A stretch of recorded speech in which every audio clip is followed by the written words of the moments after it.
So yan, first day natin as fourth year na hindi enrolled student. Hindi na yata hindi na kukunin ng resibo ng... Yung earpods na chinarge ko, leche, di ko na ilagay ata sa bag ko.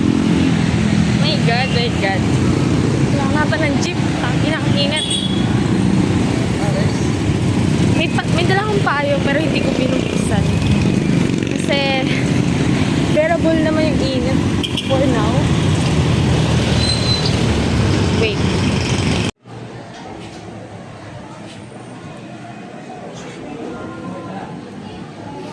Hello guys. Live update. Nasa school na ako. Hindi ako nag-flag sem, thank you Lord. Pero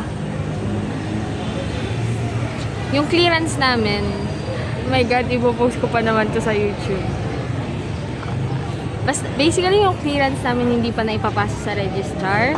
Kaya, hindi kami nakapag-enroll within the enrollment process. Pero, since nakuha ko na sa registrar, since nakuha ko na sa Dean's office and naipasa ko na din sa registrar, so, mag-aantay na lang kami within this day para makapag-enroll. And dahil napasa ko na siya, wala na akong gagawin dito sa school kasi hindi naman kami makakapag-klase kasi hindi pa kami enroll. So, why am I still here? Kasi sayang sa pamasahe, guys. I'm in my really, really, really broke era right now. So, if bababa ako ng bundok, I need to make the most of it. Oh, make the most of it. So, yun. And wala pa yung friends ko, kaya whew, welcome to my first day as a fourth year hindi enrolled student. Yes, I. Yan ang title ng vlog natin talaga. So, ayun lang. Antayin ko sila. Sana pumunta sila, pero kung hindi sila papasok, hindi ko sila masisisi. Pero sana samahan nila ako. Bye! Hi guys, I'm back. I'm so bored. Wala akong kausap dito. Wala yung mga friends ko. Anyone, any two, any three. Wala sila. Tapos wala din ako mapuntahan kasi bakit nga ba? Kasi sobrang crowded tapos ginagawa. So like, walang masyadong pwedeng upuan or something like that. Yeah. Alam nyo, yung suot kong medyas ngayon, butas. So, for a brief moment, nakalimutan kong butas nga pala yung medyas ko, my God. I forgot. Baliktarin ko na lang kaya siya, no? Buti na lang mukha pa din akong fresh sa camera, pero sobrang init ang ina. Sabi ko kaya sa classmate ko, magdala sila ng t-shirt, Ay, ang init. Guys, live update. Ang ina, sobrang init. So, nasa labas tayo ngayon ng school natin kasi nagpunta ka ng 7-Eleven. So, nag-withdraw muna ako. Hindi na pula yung buhok ko dito. The design is very orange. Pero yun. Oh, sobrang init. I hate my life. Ang ina, walang hangin dito, boy. Ba't ganon? Sobrang init. So, nag-withdraw ako pambayad ng bahay. Alam nyo, guys, I feel like 2026 is not my year. Ay. Ang hirap talaga ng walang pera, guys. Sobra, promise. Gusto ko na lang, parang ano yan, I want to stop the time and like, mag-work muna ako, saglit lang. Ganun lang yung naiisip ko ngayon. Pero kasi 1 year na lang tangina. 1 year na lang. Actually, ngayon year na lang. Kasi next year, na namin, OJT namin. So, alam mo yun? I can't afford to quit. Or like, take a break. Para mag-work. Naiiyak ako. Oh my God, iyak ka sa vlog. Over naman. Hindi ka nga makapagkwento sa iba, Diyos ko. Sa vlog pa na, sa video pa na ipoposto sa internet. Pero yun, naawa din kasi ako kay Papa sa gastusin namin. Lord, please. Bigyan mo ako ng pera. Tingin ko pag nakapunta ko ng 50K. Ibabalik ko naman yun eh, pagka-graduate ko. Sana makapulot ako ng pera. Ang init talaga guys. Nababaliw na ako. Wala ko sa mga friends ko. I miss you. I miss you guys. Ay, tsaka look. Suot ko yung inestapa sa akin ni JC na lanyard na third year ko in order, first sem. Tapos, ngayong fourth year ko na siya magagamit, diba? Tangina. Leche ka, JC. Shout out to you. Inestapa mo kami. Ano yun? Gutom na ako. Kumain pa naman ako ng kanin kaninang umaga, pero parang nawala na yung kinain ko. Nag-CR din kasi ako after. Ewan ko, may problema na yung chan ko, my God. Hindi na siya functional na sobra. Hayop. Pagkakain ako, ang bilis ko mabusog. Pero pagtapos ko kumain, nagugutom ulit ako. Ay! Diyos ko Lord. Tagal ang friends ko. Takina, lobat pa ako. Ay, check ko nga kung nandito yung AirPods ko. Let's see.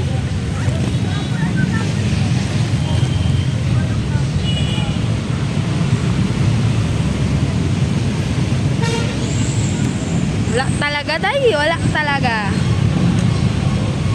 Ay. Pati lang sa'yo. Mamaya na nga. Re-replyan ko muna yung mga classmate ko. Bye. Hi guys, alam nyo ba? Sorry, I'm back. Nakakuha na ako ng driver's license ko. Oh my God. Nakakuha ko bago mag-experience student. Pero nakakuha na ako. Kumuha ako nung Friday. Tapos, pagkakuha, alam nyo ba? Grabe yung disaster. Like, pagdating ko doon, ang sabi sa akin ng friend ko, yes, shout out to Michael. Madali lang daw doon, tsaka, like, mabilis lang. Pumunta ka doon 8 a.m. Tapos nakauwi ako, nakuha ko yung mismong license 3 p.m. Ang tagal! Kasi online tsaka offline yung server. So like, you know, hindi nila ma-process yung mga bayad and such. And fuck it talaga. Sobrang bulok ng system. Ay, hindi ko alam kung, during those times naman na bago ako kumuha, nag-check ako ng, like, chinecheck ko yung website nila kasi like, may practice kasi doon na kasi may pang practice doon para doon sa written exam, computerized exam nila na TDC. So like, hindi naman nagda-down nung ginagamit ko. Tapos yung pagdating ko doon, sabi sa akin 2 days na daw down yung server nila. Nakakaloka. Pero yun, after nun, muntik pa akong bumagsak sa practical, Kasi, so okay, nakapasa ako sa computerized exam. Like, akala ko pa babagsak ako. Sa 60 over 60 yun. 60 items, tapos naka 54 ako. Di mo kinaya. Akala ko talaga babagsak ako, kasi may mga question doon na hindi ko na-review. Like, hindi yun lumabas sa pinapanood ko na video. So, shout out to Carwahe PH para sa kanilang video. So, panoorin nyo yun pag magte-take ka ng exam. Kasi, actually halos lahat, 75% dun lumabas. Tapos edi yun, okay, pasado na ako. So, inantay ko na lang na mag-practical ako. Edi nag-practical, pinakuha sa akin yung motor. Na-drive ko naman papunta dun sa pag-iikutan namin. Tapos sinabi nung evaluator, ikot daw muna. Ikot kami. Tapos nung nandun na, sabi, gawin yung mga, like, isipin na yung nasa kalsada kami. Like, kung ano yung tamang pagdadrive pag nasa kalsada ka. Hindi ganun. Grabe. Sobrang, alam mo kung nasa totoong in real life yun, magkakos ako ng traffic. Kasi sobrang hirap ako mag-right turn. My God. Ang hirap. Hindi ako sanay doon kasi ang lagi kong pinapractice nung nasa driving school ako is puro left turn. So like, alam mo yun, gamay ko na yun eh. Pero pag right turn, hindi ko pa masyadong gamay. Tapos hindi din naman ako nagda-drive. Like, alam mo yun, parang yung last time na nag-drive ako, March pa, tas saglit lang yun. Like, you know. Pero yun, tapos edi yun. Alam mo, 2 beses pinaikot yung mga kasabay ko. Tapos ako, 3 pinaikot pa ako. Tapos sabi na, ma'am, ipapasok ko na kayo. Oh, grabe.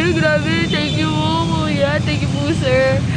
Pero kailangan nyo pa din mag-practice, ha. And aminado naman ako doon kasi like, alam ko naman sa sarili ko na kailangan ko mag-practice. And if ever man na hindi niya ako ipapasa during that day, tanggap ko naman yun, bukol yun sa loob ko na, okay, I know I'm the problem, kaya alam mo yun, basta gets ko kung ano yung pagkukulang ko, kaya matatanggap ko kung hindi niya ako pinasa. Pero thankfully, thank you kuya, thank you sir, pinasa ako ni sir, so hindi na ako kailangan bumalik. And nakuha ko na yung ID ko, yes! After 1 year, nakuha ko na din siya.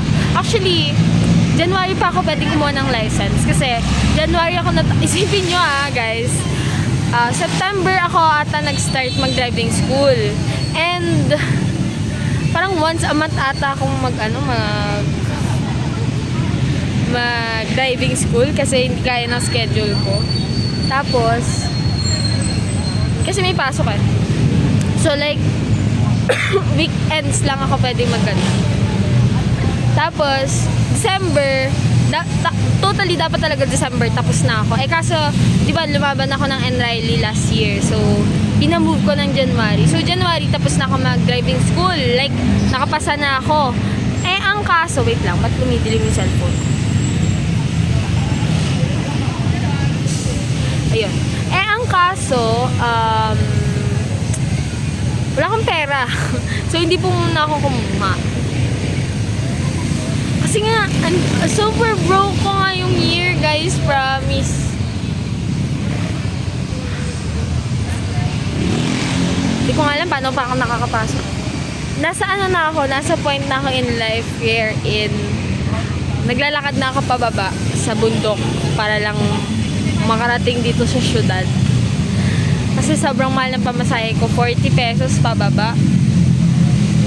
Pag kaya ko maglakad, naglalakad ako Ewan ko mamaya kung pag-uwi, maglalakad ako. Kasi hindi naman ako nangingi ng baon kay Papa Kasi, ayoko na dagdagan yung isipin niya. Like, you know, gusto kong in my way, kahit pa paano, nakakatulong ako kay Papa. Anyways, ayun. Wala akong magagawa that's life. You know. Ba't na namamatay yung phone ko? Wait lang nga. Check ko lang yung message nila kung ano nang sinasabi na sa messenger. So, bye. Sa YouTube mo ulit? Yes, Hindi na ako nakapag-upload sa YouTube. Say hello. Yeah. Daming ads sa paligid, guys. Anong oras tayo nag-usap? Nagkwentuhan? Time check. Mga 8. Time check, guys. 10:17 na. Dami ko kinento. Isang topic pa lang yung kinikwento ko kay Miggy. Ang haba na pinag-usapan namin sa isang topic. Anong maka-comment mo? Nakakahiya. Mamaya, ang pwede mong i-debrief dyan sa pinag-usapan natin ngayon. Si Chewy, kasi siya pa lang yung may alam. Tsaka si Arfi. Si Chu. Wala ko si Chewy Pero punta na tayo sa kanila. May second hand embarrassment ako, guys. Nahihiya ako sila. Ayo, gusto ko sana sabihin yung line kaso baka mamaya may mapanood Yeah. Teka na nga, yung bag ko.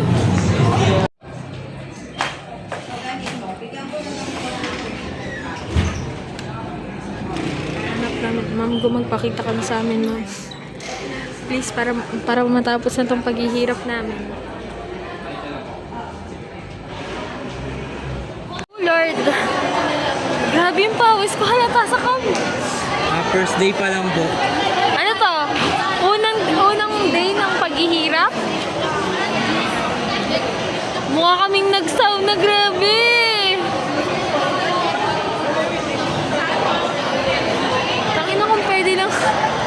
Kung pwede lang magbit-bit ng aircon habang naglalakad, ginawa ko na. Alam niyo lang, ang ginawa lang namin, lumabas lang kami para magpa-print. Tapos yung mukha ko ganito na. mukha Bumili na ako rin tayo ng nagsawa. tubig. Kahit nga ikaw may tubig ka, napabili ka ng tubig eh. Ubus na yung tubig. Ubus na ba? Oo. Inubos ko.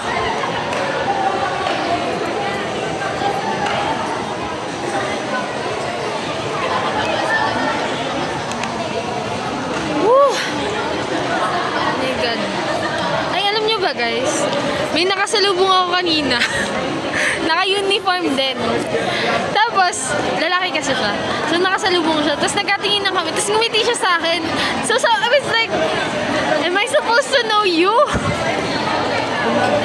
Yun na ba ang simula ng aming organic encounter?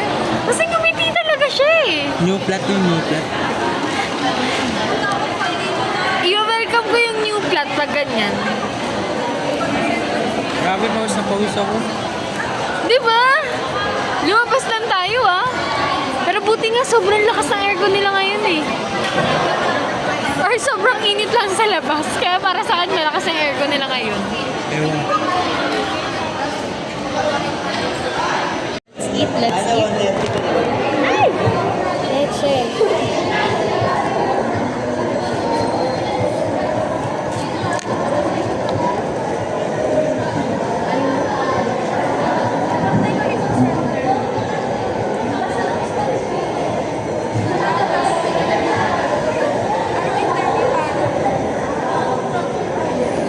Sa munisip. Ano? Nagnakaw kami ng kape sa munisip. Inubos ko yung creamer. Kape kayo guys.